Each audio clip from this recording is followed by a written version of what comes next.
protein is the main building block of any diet. It doesn't matter if you're trying to lose weight, if you're trying to gain muscle, if you want to be like a bikini contest model, everybody is looking at protein first. This goes along with keto, Weight Watchers, low carb, all that stuff, okay? Protein is number one.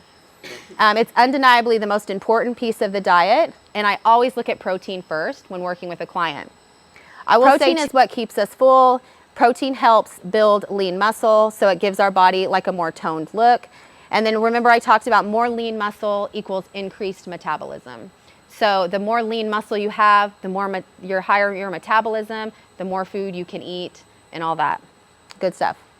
It also reduces cravings and snacking. So if you're full on protein, it's going to reduce a lot of those cravings and snackings.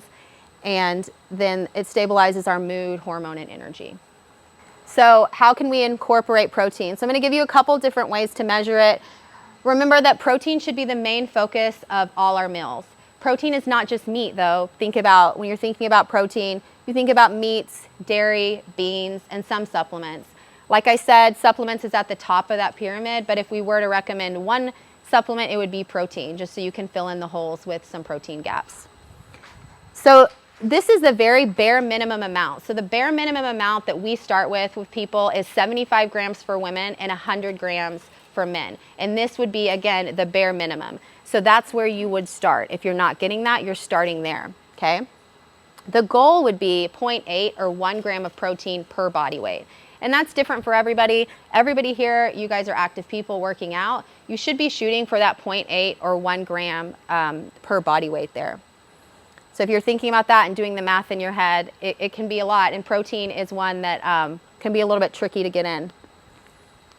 If you're not into measuring as far as grams and stuff, then we think about 1 palm size of protein for a woman per meal, and then 2 palm size of protein for a man for each meal, okay?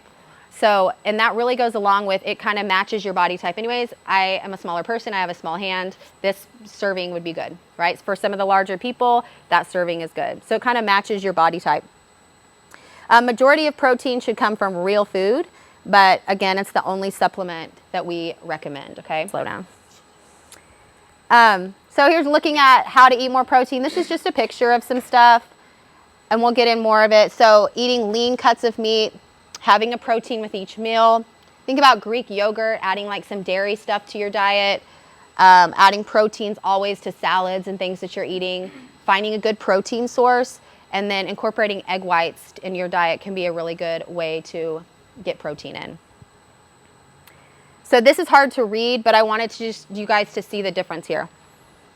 So we're talking about nutrient density, right? We want to get more bang for our buck when coming to foods. So this would be the difference of comparing chicken to sausage. So if you're looking at 1 pound of chicken, it has 858 calories compared to 1 pound of sausage, which has almost 1,500 calories. So you can see that it's double in calories per serving. Now you're looking down at the protein here. And the chicken actually has more protein, and it has, so chicken only has 50 grams of fat, 106 grams of protein, where sausage has 120 grams of fat and 83 grams of protein. So if you're comparing these two meats here, you can see where chicken, you can eat a lot more chicken compared to sausage. So a lot of times people are eating protein, but they're actually not getting a lot of protein because they're choosing these fattier options, right? So just simply switching over to even like a chicken sausage, that's gonna get you more protein. And most of your calories from that are gonna come from the protein as opposed to coming from the fat.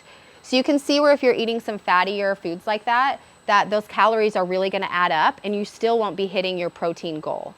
Can you guys see where that makes sense? And that comes into play a lot when people start counting their macros with me. They're eating fattier meats and they like can't hit their protein goal, but they're way over their calorie intake. And usually that comes to making these kind of swaps where I'm picking a leaner meat and making that decision. So you can see here where this also goes in with the Greek yogurt. So this is Greek yogurt and regular yogurt.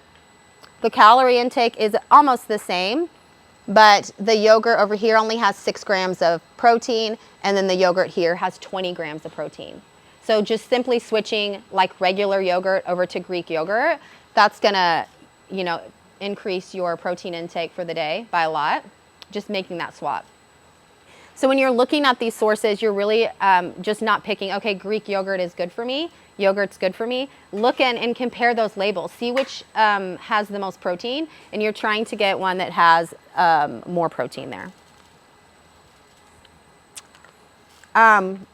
Additional tips here. So these are some little hacks that I like. If you're a little bit short on protein, it can be really simple where maybe I'm just adding egg whites to my eggs in the morning. I'm adding some Greek yogurt throughout my day.